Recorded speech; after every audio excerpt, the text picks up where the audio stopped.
Hi అందరికీ.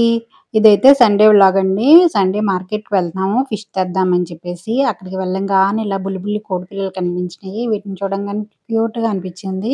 ఇది ఒక్కొక్కటి వచ్చి రూ. 10 అంట. వీటిలతో కొంచెం సేపు ఆడుకున్నాను. ఇవి వీళ్ళ దగ్గర ఎంత క్యూట్‌గా ఉన్నాయో మన దగ్గరకొచ్చాక 4 రోజులకి ఇంకా వీటి కలర్ అయిపోయి బాగోదు. అయినా పెంచుకోవడానికి గూడాను పిల్లులు అవి తింటాయి. చాలా జాగ్రత్తగా కాపాడాలి వాటిని. ఫిష్ అయితే చాలా ఫ్రెష్‌గా ఉందండి. చాలా బాగున్నాయి గూడాను. మేము ఫిష్ తీసేసుకున్నాము. ఇంక ఇంటికొచ్చిన తర్వాత వాటిని క్లీన్ చేస్తున్నాను. సండే కదండీ! అస్సలు కుదరలేదు ఇంట్లో. అందరూ ఉంటారు. అందులో ఎడిటింగ్ ఒకటే అయింది. వాయిస్ ఓవర్ ఇవ్వటం కుదరలేదు ఇంకా. వీటిని క్లీన్ చేస్తున్నాను. నేను చేపని అక్కడే క్లీన్ చేయించుకొచ్చేసానండి. ఎందుకంటే నాకు చేపల క్లీనింగ్ అనేది అస్సలు రాదు. నాకు రాని పనంటే ఇదేనండి. అసలు రాదనమాట చేప క్లీనింగు. అయినా వాళ్ళు క్లీన్ చేసినా మనం క్లీన్ చేసుకోవాలి ఇంట్లో. లేదంటే నీచు వాసన వస్తదనమాట. లోపల వేస్ట్ అంతా తీసేసి క్లీన్ చేసుకోవాలి. అలాగే జన కూడా తెచ్చానండి. జన వచ్చి ఇదంతా నాకు 30 రూపీస్‌కే వచ్చింది. పిల్లలు ఇష్టంగా తిన్నారనుకోండి ఇలా తెచ్చి మనం కూరొండితే బావుంటదనమాట. దాన్ని క్లీన్ చేసేసి ఇంకా ఫిష్‌నయితే క్లీన్ చేస్తున్నాను. మీరు ఈ సండే ఏం కర్రీ చేసుకున్నారో కింద కామెంట్ చేయండి. అలాగే నా వ్లాగ్ ఎలా ఉందో కూడా కింద కామెంట్ సెక్షన్‌లో చేయండి. ఈ సండే మీరు ఏమేమి స్పెషల్స్ చేశారో కూడా కామెంట్ చేయండి. అసలే అంతంత మాత్రం నేను వీడియో ఎడిటింగ్ చేయడం, వాయిస్ ఓవర్ ఇవ్వడం అనుకుంటే పక్కన నుంచి పాత సామానోడు అండ్ మొక్కలు, ఆకుకూరలు అనుకుంటా వస్తానే ఉన్నారు. ఎన్ని సార్లు ఆపి చేసినా గూడాను. ఇంక ఈరోజు గూడా పోస్ట్ అవ్వదేమో అనిపిస్తుంది ఈ వీడియో. నేను మొత్తంగా కడిగేసేసుకొని ఇప్పుడు ఇందులో జనం మట్టికే తీసుకున్నాను. తీసుకొని అందులో ఉప్పు, పసుపు వేసేసుకొని కొంచెం నీళ్ళు పోసుకోవాలి.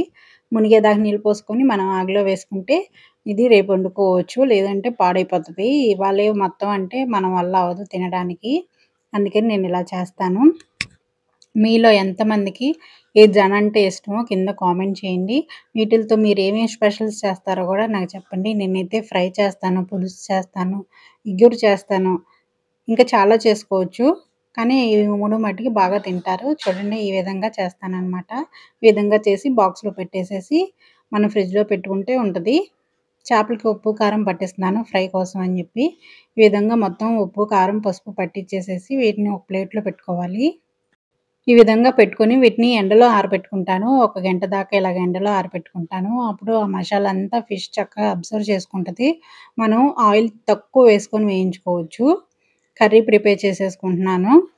చేపలతో ఏది వండినా గూడా చాలా బావుంటదండి. పులుసు గానీ, ఇగురు గానీ, లేదంటే ఫ్రై గానీ ఇష్టంగా తింటాము మనము. కానీ ఈరోజు నేను చేసే కర్రీ మీరెప్పుడైనా తిన్నారో లేదో నాకు కామెంట్ చేయండి. మీకు తెలుసో లేదో గూడా కామెంట్ చేయండి.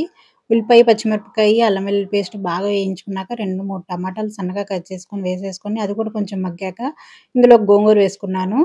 చాలా బావుంటదండి. ఈ గోంగూర చేపల కూర చాలా బావుంటది. మీరెప్పుడన్నా ట్రై చేశారో లేదో చూడండి. గోంగూరతో కాంబినేషను చికెన్ గానీ, మటన్ గానీ, లేదంటే ఎండు చేపలతో ఏసొండినా చాలా బావుంటుంది. అలాగే పచ్చి చేపల్లో కూడా ట్రై చేయండి మీరు.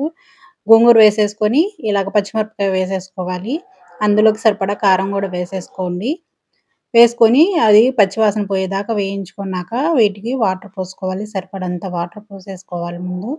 ఆ వాటర్ అంతా మరిగేదాకా ఉంచుకోవాలి. మరిగిన తర్వాత చేప ముక్కలు వేసేసుకోవాలి. ఈ విధంగా పెట్టి చూడండి. చేపల పులుసు చాలా బావుంటుంది. మీకు గోంగూర ఆకులు ఆకులుగా ఇష్టం లేదనుకోండి, పేస్ట్ చేసేసుకొని వేసుకోవచ్చనమాట. ముందుగా ఉడకబెట్టేసేసుకొని గోంగూరని పేస్ట్ చేసేసుకొని, ఆ పేస్ట్ ఇందులో వేసుకోవాలి. ఈ విధంగా వేసుకుంటే చాలా బావుంటది. గోంగూర కాంబినేషన్‌తో ఎలా వండినా కూడా చాలా బావుంటదండి. పచ్చి చేపలతో మీరెప్పుడన్నా ట్రై చేశారా లేదా కామెంట్ సెక్షన్‌లో షేర్ చేయండి. మీరు ఒకవేళ ఎప్పుడు టేస్ట్ చేయకపోతే ఒక్కసారి ట్రై చేయండి. చాలా బావుంటది. అందులోనూ పుల్ల గోంగూర తీసుకుంటే ఇంకా బావుంటదనమాట. ఆ కూర అయ్యే లోపున ఇంకో పొయ్యి మీద వేరే కూర వేసేసుకుంటున్నాను. జనంతో పులుసు పెడుతున్నాను. ఫ్రై చేద్దాం అనుకున్నా ఫస్టు. ఫ్రై చేసి పెట్టాననుకోండి వాటిని పకోడీలాగా అటొచ్చి ఇటొచ్చి తినేసేసి ఆకలి వేయట్లేదని అన్నం తినరు. ఇంకా మనకి అలాగా ఉండిపోద్ది కర్రీ అని చెప్పేసి పులుసు పెడుతున్నాను. చేపల పులుసు ఎలా పెడతామో అలాగే పెడతామండి. కానీ కొంచెం మసాలా తక్కువగా ఉండాలి. ఏం చేయాలంటే జీలకర్ర, ధనియాలు, అలాగే ఒక టమాటా, కొద్దిగా చెక్క, లవంగా వేసి పేస్ట్ చేసేసుకోవాలి. ఉల్లిపాయ, పచ్చిమిరపకాయ వేగిన తర్వాత ఆ పేస్ట్ కూడా వేసేసుకొని వేయించుకున్నాక చింతపండు పులుసు పోసేసుకొని ఉప్పు, కారం, పసుపు వేసేసుకొని అది బాగా మరుగుతున్నప్పుడు ఇలా వేసేసుకోవాలి. వేసేసుకుంటే బావుంటది. ఇవి 2 కర్రీస్ అయిపోయేటప్పటికి రైస్ గూడా ఓ పక్కన పెట్టేసాను. కొత్తిమీర వేసేసుకుంటున్నాను. అటు ఇటు వైపులా ఆ కూరలో ఈ కూరలో వేసేసుకొని అవి వండేసుకుంటున్నాను. చూడండి ఈ విధంగా దగ్గరగా అయిపోవాలన్నమాట. చూడండి ఎంత బాగుందో కూర. టేస్ట్ కూడా అదిరిపోయిద్ది. చేపల పులుసు ఇలాగుందనమాట. గోంగూరతో చేపల పులుసు చాలా బాగుంటది. ట్రై చేయండి. అస్సలు మర్చిపోరనమాట. మీరెప్పుడన్నా టేస్ట్ చేసారా కూడా కింద కామెంట్ చేయండి. అబ్బా! అసలు నేను వాయిస్ ఓవర్ ఇవ్వడమే స్టార్ట్ చేసిన కాడ్నుంచి డిస్టర్బెన్స్. పాత సామానోడు ఎళ్ళిపోయాడు అనుకుంటే ఇప్పుడు కుక్కలరుస్తున్నాయి. అస్సలు కలిసి రావట్ల. కొంచెం లంచ్ లేట్ అయిపోయేటప్పటికి మా వాళ్ళు నన్ను పిచ్చి చూపులు చూస్తున్నారనమాట. ఏంటి పిచ్చిది ఇంత లేట్‌గా చేసిందని జెప్పి. వంటగదిలో ఇంత టైం స్పెండ్ చేయడం అంటే ఇక చాలా గగనం. మనం ఒక గంటలో అయిపోవాలి అన్నీ రెడీగా ఉంటాయి గాబట్టి, ఒక గంటలో మనకి వంట అయిపోవాలి. లేదంటే ఇంకొంచెం ఏదన్నా వంట ఎక్కువగా ఉందంటే ఓ 2 గంటలు ఉంటాం. అంతకు మించి ఎక్కువ సేపయితే వంటగదిలో అస్సలు ఉండము. అందుకని జెప్పి ఏంటి ఇంత టైము అక్కడే వండేటప్పటికి వాళ్ళకి ఆకలేసేసి ఏం చేయాలో తెలియట్లేదు పాపం వాళ్ళకి.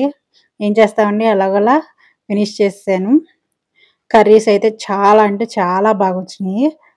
తినేసేసి కొంచెం సేపు రెస్ట్ తీసేసుకొని, క్లీనింగ్ అదంతా చేసుకొని, సాయంత్రం అయితే బయటికెళ్దాం అనుకుంటున్నాం. ఇవాళ సండే కదండీ! మాకు సండే బజార్ అని ఉంటది. చాలా బావుంటది. అన్నీ అంటే లైక్ ఎలాగంటే ఇంతకుముందు సంతలంటారు కదా! అట్లా ఉంటాయన్నమాట. కాపోతే ఇందులో ఆహ్, అన్నీ ఉంటాయి గానీ ఓన్లీ మనకి సరుకులుంటాయి గదా! అవి ఉండవు. బట్టలు, ప్లాస్టిక్ సామాను ఇలాంటివి ఇంకేమన్నా కావాలంటే అట్లాంటివి ఉంటాయన్నమాట. అందుకని సాయంత్రం అలా వెళ్దాం అనుకుంటున్నాము. మీకెప్పుడన్నా కావాలంటే ఒక సండే ఇట్లాగా నేను మాకు ఏమేమి దొరుకుతాయో బజార్ ఎలా ఉంటుందో కామెంట్ చేస్తాను. బాయ్ అండి అందరికీ.